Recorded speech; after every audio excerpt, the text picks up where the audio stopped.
السلام عليكم ورحمة الله وبركاته. سو dhawaada saaxiibayaal kusoo dhawaada mar kale casharadeen imtixaanaha maadada ama kooraska computer basics. waxaan rajeynayaa in cashar muhiim ah aan hore u soo qaadanay. casharkaana waa kii saddexaad oo halkan aan kusoo bandhigi doono haddii Ilaahay yiraahdo. haddaba kusoo dhawaada muuqaalka. soo noqod wanaagsan. magacayga waa Cabdi Xuseen Cabdi Bulsho. fadlan haddii tahay markii kugu horreysay halka aan usoo boqotay iloobin inaad channelka subscribe saartid isla markaana gambaleelka afuratid. sidoo kale u share garee saaxiibadaada. waad mahadsantihiin. casharkan maanta waa mid aad muhiim u ah. waxaan rabnaa inaan sameyno sida codkeena inaan dheereyno oo kale ama aan gaabino oo kale. qaybtan ayaa furaysaa double click ayaa ku dhaysaa. haddii codka uu sidan kaayo oo kale waxba kama maqlaysid samaacadaada.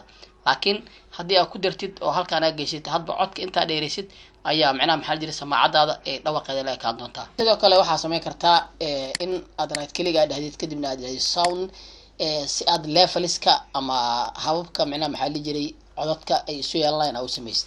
waxay tagaysaa qaybtan playback annaga hadda waxaan isticmaalaynaa headphone noguma jiro samaacadaas ayaa inta badan wax ka dhegeysanaa. marka haddii aad samaacadan oo kale double click aad dhahdid waxaa arkaysaa hadda halkan leveliska oo aad sii furo leveliskan aad speakerka samaacadda waa 55.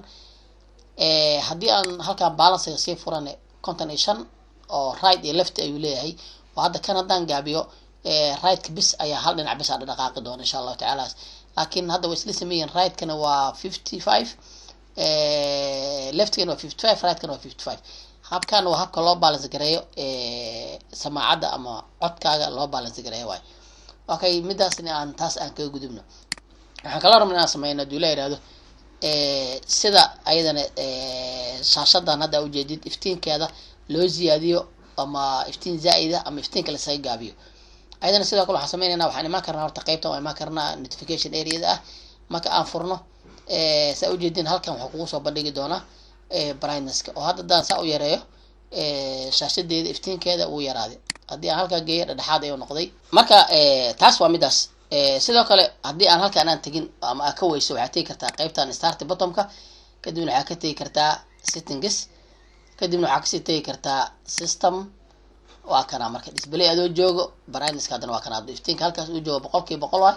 haddii 0 aan geyne waa uu yaraanaya. taasna waxaa waaye waa habkaasi oo ayadana iftiinka inaad iska gaabin kartid ama iska yareyn kartid.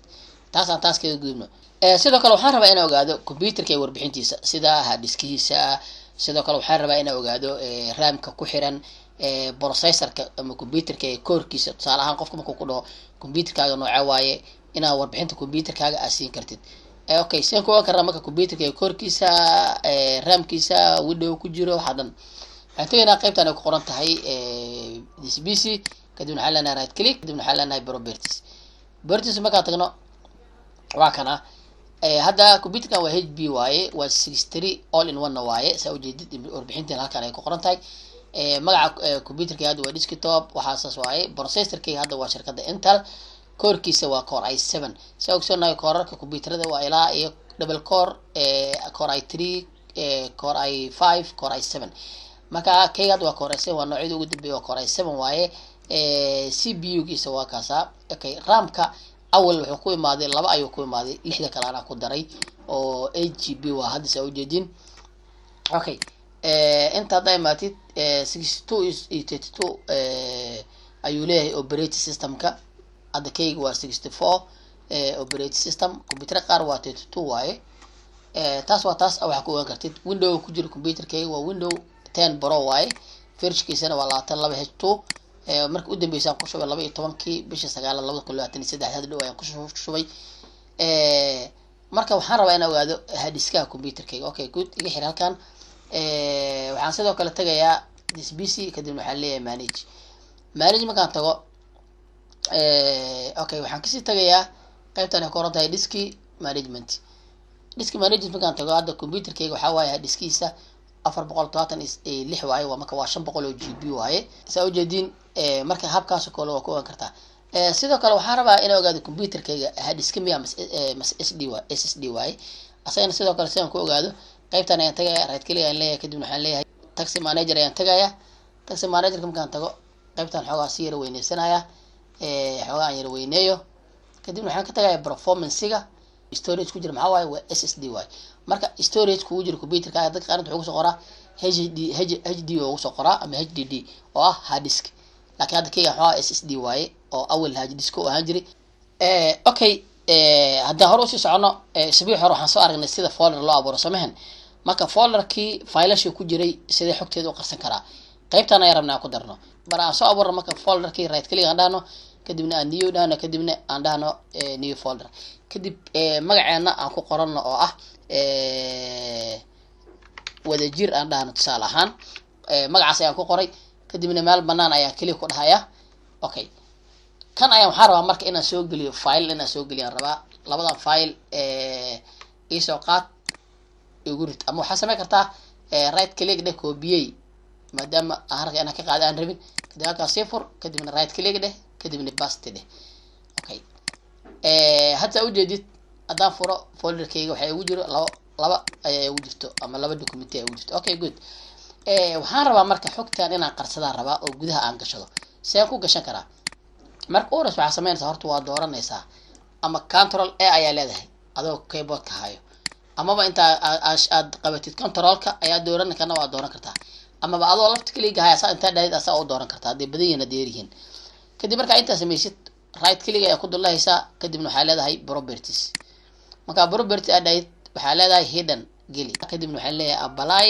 kadibna waxaan leeyahay okay inta markaan sameeyo hadda waa uu qarsan yahay laakiin xoogaa wuxuu galay in xoogaa uu awoodi badneed ee ka tagto kalo kadibna waxaan tagayaa qaybtan view ay ku qoran tahay kadibna waxaan dhihi karaa option kadibna waxaan leeyahay change folder kadibna waxaan sii tagayaa qaybtan ay ku qoran tahay view kadibna waxaan leeyahay don't show hadda ujeedid markaan apply dhaho toos ayuu qarsami doonaa halkan fiiri okay hadda wuu qarsoomay kadibna okay dheh haddii aan folderka aan xiro oo folderka aan soo furo folderka wax ku jira malaha oo eber ayuu ku leeyahay saas ay tahayna waxba ku jiro samo okay hadda marka sidaan ku soo celiyaa hadana hadda saa ujeed markaan furo eber waaye waxba kuma jiraan marka waxaan rabaa inaan xogtii soo celiyo soo celinaya waxaan tagayaa view kadibna waxaan leeyahay option kadibna waxaan leeyahay change folder settings kadibna waxaan leeyahay qaybtan hadda oo ah view ayaan sii tagayaa kadibna show ayaan leeyahay kadibna apply kadibna okay ayaan leeyahay inta markaan sameeyo waan dooranayaa hadana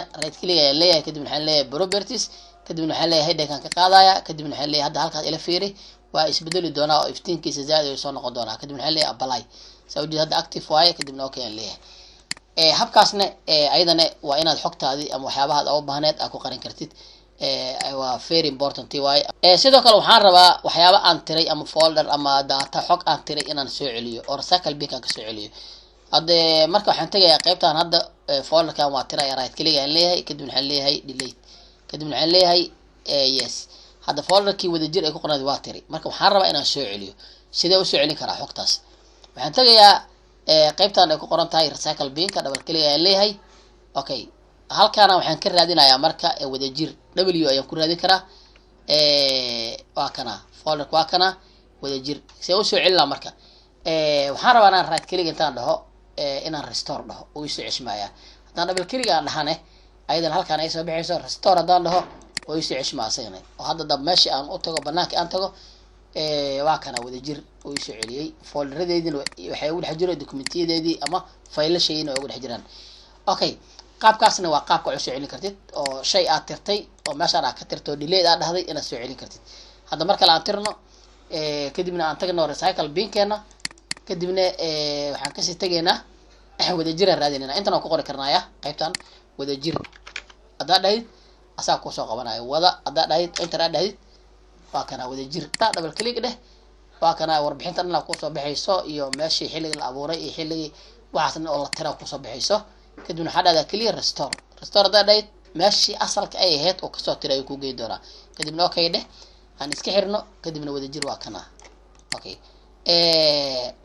iconada hadda midkan maxaa la jiray iyo folderkan iyo midba meel u yaalaa saas waaye sooma waxaan rabaa marka inaan hagaajiyo habayaan rabaa on arrange automatic arrange aan sameeyo oo had meesha intaan qaad inta aan geyn lahaa kana qaad inta geyn lahaa inaan habayaan rabaa oo arrangement aan ku sameeyno right click dheh kadibna view dheh kadibna auto arrange dheh marka auto arrange dhahid asaa ku habeyn doono hadda marka by name u habeyn kartaa oo right click inta dhahid kadibna sort by name u habeyn okay right click sort waxa habaysaa by size isbedeli doona saad kuwana dhaca maraas ma jid right click dheh source by item wakaas uu isbedeli okay wixii item isku nuugeey okay right click source by name hada ku celi okay waa kuwana sidoo kale waxaan rabaa iconada meeshan yaal inaan yareeyo ama aan weyniyo hadda dhaxaad waay sidoo kale inta imaw right click dheh kadibna view dheh kadibna small icons dheh hadda saa u jeedid aad ayuu u yareeyay okay saa u weyneeyo marka halkan imaw right click dheh view dheh kadibna large dheh saa u jeedid haddana aad ayuu u weyneeyay okay midaasna waa habka iconada loo yareeyo ama loo weyneeyo right click dheh view ku laabo medium ka dhig okay waxaan filayaa marka inaad casharka wax badan ka faa'iideen casharkeena saddexaad ee aan ku soo qaadanaynay folderradan hababka loo arrange gareeyo sida computerkaada systemadiisa wixiisa loo ogaado sida iftiinka computerkaada loo ziyaadiyo ama loogu daro codka sida loo balance gareeyo iyo qaar kale badan intaas ayaan kusoo gabagabaynaynaa casharkeenii tan inta kulmi doona casharada xigo nabadiino